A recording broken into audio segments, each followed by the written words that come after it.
Good morning students, why you all fine good. So guys, आज हम आपका new topic start करने जा रहे हैं which is called geometrical progression, abbreviated as GP. Geometrical progression it is similar to the AP. वहाँ पे हमारे पास क्या होता था कि अगर हम फर्स्ट टर्म में डी ऐड करते थे तो हमें सेकंड टर्म मिलती थी, सेकंड में डी ऐड करते थे it will give you third term, और थर्ड में डी ऐड करते थे तो it will give you fourth term. तो इस तरह से हमारी सीक्वेंस चलती रहती थी। ठीक है, अब जीपी में क्या होगा, अब हमारे पास फर्स्ट टर्म है, उसके साथ हम कुछ रेशो को मल्टीप्लाई करेंगे। लेटर से हमने आर को मल्टीप्लाई किया तो हमें मिली सेकंड टर्म A2, उसके साथ फिर आर को मल्टीप्लाई करेंगे हमें मिलेगी थर्ड टर्म, फिर आर को मल्टीप्लाई करेंगे हमें मिलेगी फोर्थ टर्म। तो इस तरह की सीक्वेंस को हम क्या बोलते हैं, ज्योमेट्रिकल प्रोग्रेशन। Clear everyone? इसमें जो आर है, R stands for common ratio. R को क्या बोला जाता है, कॉमन रेशियो। वहाँ पे कॉमन डिफरेंस था, यहाँ पे कॉमन रेशियो चलेगी। वहाँ पे हम लोग बात करते थे डिफरेंस की, क्योंकि वो एपी था, अरिथमेटिक था। This is geometric. Geometric means इसको हम मल्टीप्लिकेशन और डिवीज़न के थ्रू सीक्वेंस को आगे बढ़ाएंगे। तो इसकी इंट्रोडक्शन पढ़ लेते हैं। डेफिनेशन क्या बोल रहा है, a geometrical progression is a sequence in which each term is derived. हर टर्म निकलती है, बनती है, ड्राइव की जाती है बाय मल्टीप्लाइंग और dividing the preceding term by a fixed number called common ratio. For example, जैसे कि अगर height to which a ball rise in each successive bounce is a geometrical progression.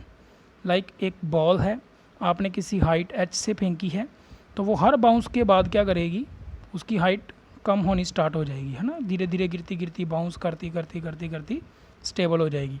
तो वो एक पर्टिकुलर ऑर्डर में bounce कर रही है। ठीक है, तो उसकी हाइट किसको सीक्वेंस को फॉलो कर रही है, वो ज्योमेट्रिकल प्रोग्रेशन को फॉलो कर रही है। ठीक है, सो लाइक से अगर हम इस सीक्वेंस की बात करते हैं 4 -2 एंड 1 सो ऑन। अगर मैं इसकी, this is my first term, this is my second term and this is the third term. अगर मैं फर्स्ट दो टर्म से आर निकालता हूँ, that is A2 over A1। Second term को फर्स्ट टर्म से डिवाइड करेंगे, वैसे ही सेम जैसे एपी में सेकेंड टर्म को फर्स्ट टर्म से माइनस करते थे, वैसे ही यहाँ पे सेकेंड टर्म को फर्स्ट टर्म से डिवाइड करेंगे। तो it will give you -2 over -4 which is equal to -1 over 2। Clear? तो अगेन ये हमारा कॉमन रेशो आ जाएगी। ठीक है, अगर हम दोबारा से आर को डिवाइड करते हैं, 3 में से निकालते हैं 1 ओवर -2, तो देखो अगेन अगर आप A3 ओवर A2 को डिवाइड करोगे तो अगेन कॉमन रेशो सेम आ रही है। ठीक है, so this sequence we can say that it is in GP, जिसकी कॉमन रेशो क्या आ रही है, same, and that is -1/d is the common ratio. Clear? इसी कंसेप्ट को आगे हम अब क्या करेंगे, यूज़ करेंगे, और इसके बेस्ड ऑन जैसे हमारे पास वहाँ पे AN का फार्मूला था, यहाँ पर भी हमारे पास AN का फार्मूला आएगा। जैसे AP में SN का फार्मूला था, यहाँ पर भी हमारे पास SN का फार्मूला आएगा।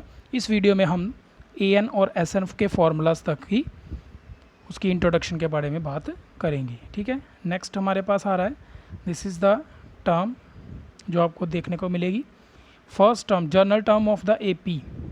अब हम इसकी जर्नल टर्म की बात कर रहे हैं। जर्नल टर्म कौन सी, दैट इज़ AN।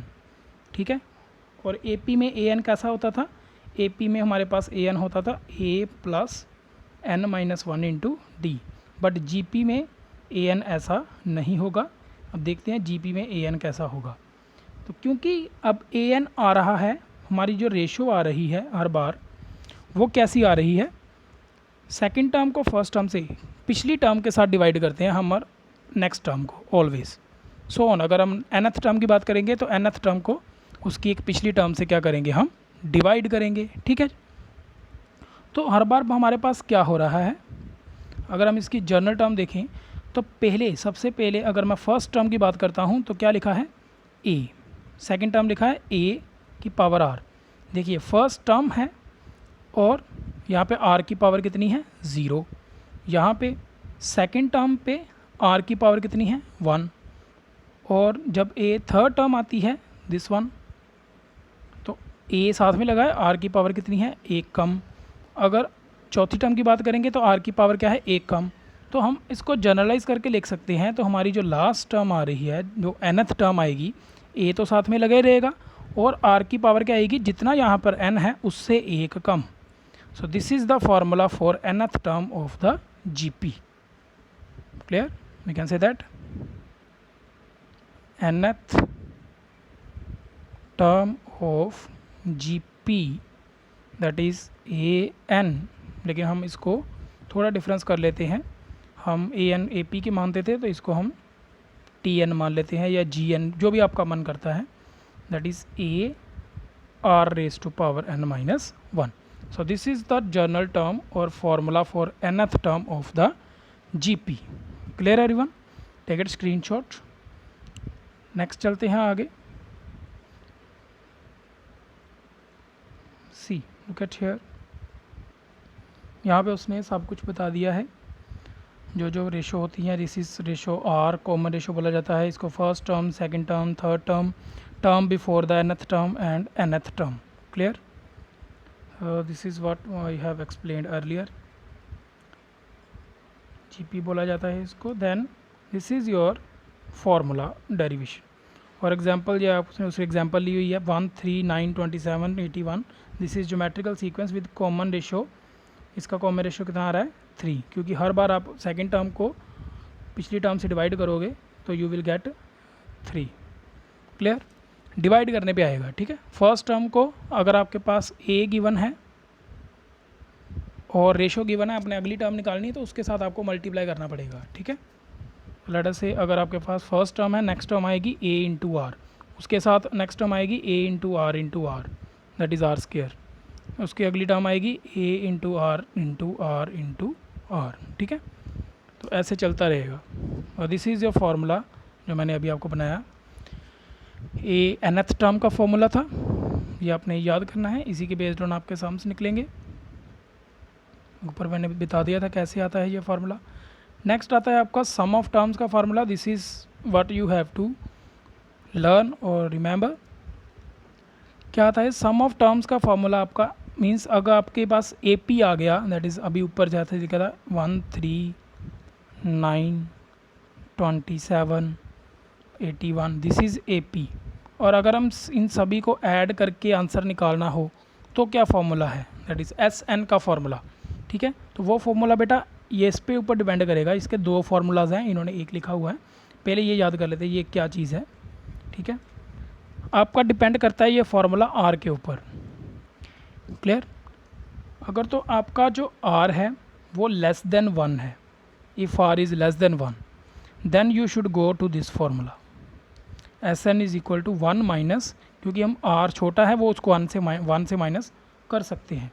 तो बाकी सेम फार्मूला रहेगा, क्या है A ब्रैकेट में 1 minus R raise to power N over 1 minus R, ठीक है। इसको आपको एज इट इज़ ही याद करना पड़ेगा फार्मूला को SN का। और अगर if R is greater than 1 तो ये फार्मूला चेंज हो जाता है कुछ इस तरह से, A into R raise to power N minus 1 over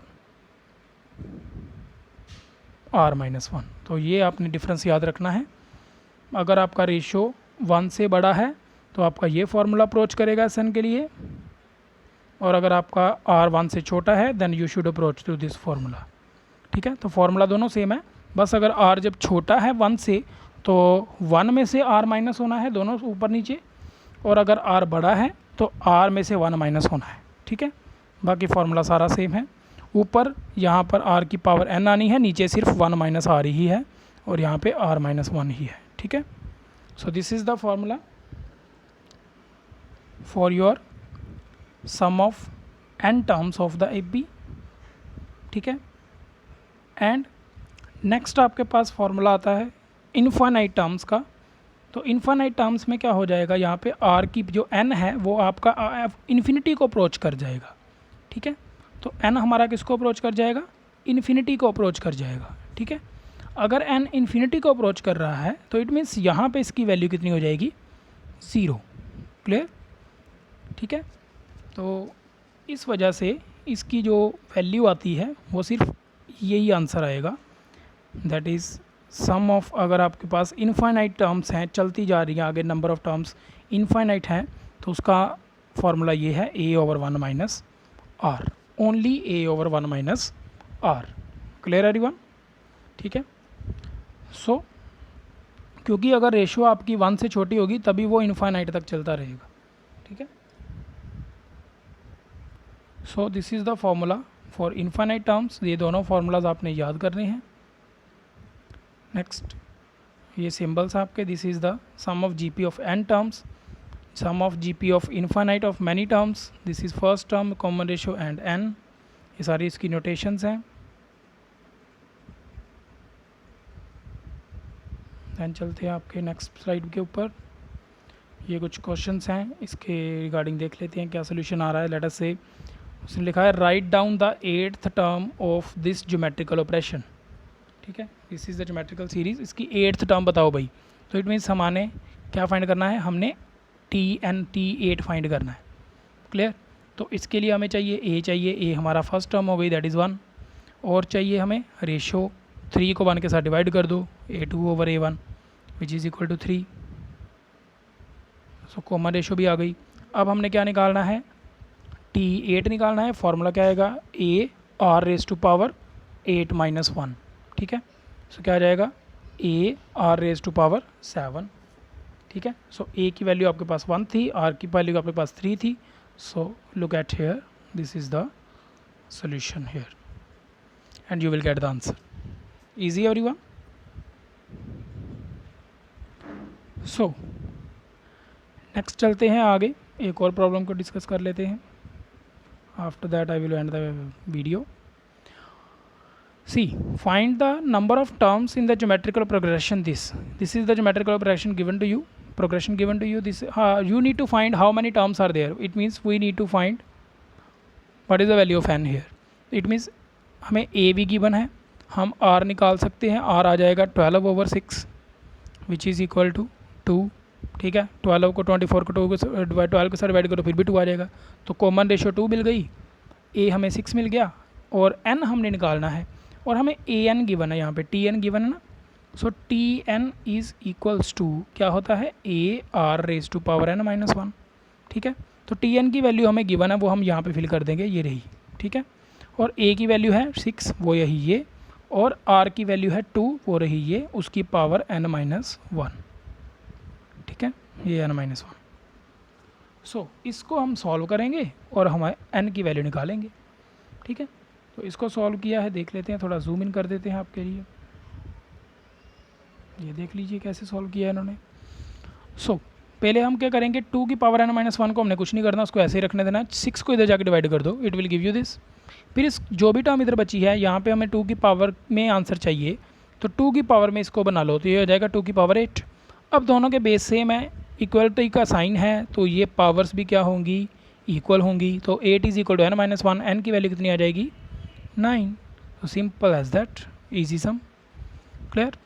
so इस तरह से आप इनके रिलेटेड प्रॉब्लम डिस्कस कर सकते हैं।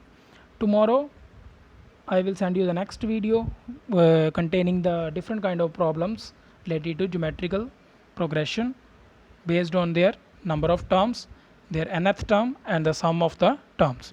Till then, have a nice day. Take care everyone. Practice the related problems.